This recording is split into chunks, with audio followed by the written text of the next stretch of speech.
Doctor గారు, సాయంత్రం నుంచి కడుపులో నొప్పి, కాస్త చూడండి మేడం గారు. హాస్పిటల్ టైం అయిపోయిందండి, ఇప్పుడు కుదరదు, రేపు రండి. లేదు మేడం, నొప్పిని భరించలేను. దగ్గరలో వేరే హాస్పిటల్ కూడా లేదు. దయచేసి అర్థం చేసుకోండి మేడం. ఒక్క నిమిషం ఆలోచించండి. ప్రాణం పోయేలా ఉంది. సరే వచ్చేయండి.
ఇప్పుడు ఎలా ఉంది?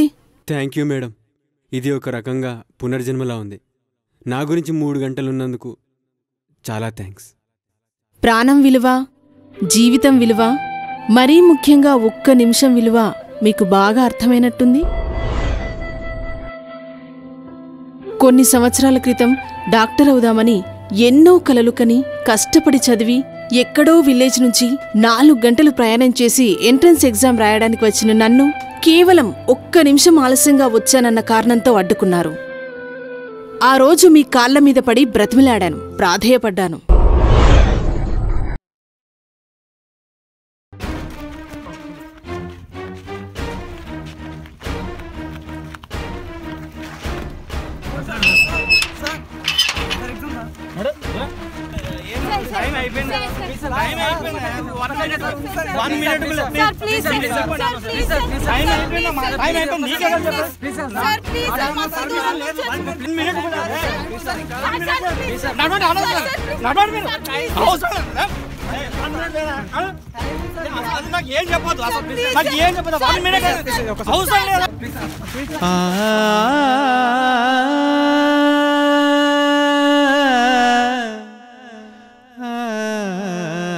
ఆ క్షణంలో నా కళ్ళల్లోంచి వచ్చిన కన్నీళ్లను మాత్రమే చూడగలిగారు గాని నా గుండెల్లో కలిగిన బాధను కాని ఆవేదనను కాని మీరు చూడలేకపోయారు.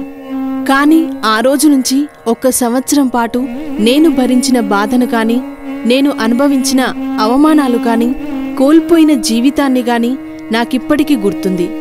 ఆ బాధలోంచి ఒక కసి పుట్టి నేను కష్టపడి ఈ 10 ఏళ్లలో నేనొక మంచి డాక్టర్నయ్యాను.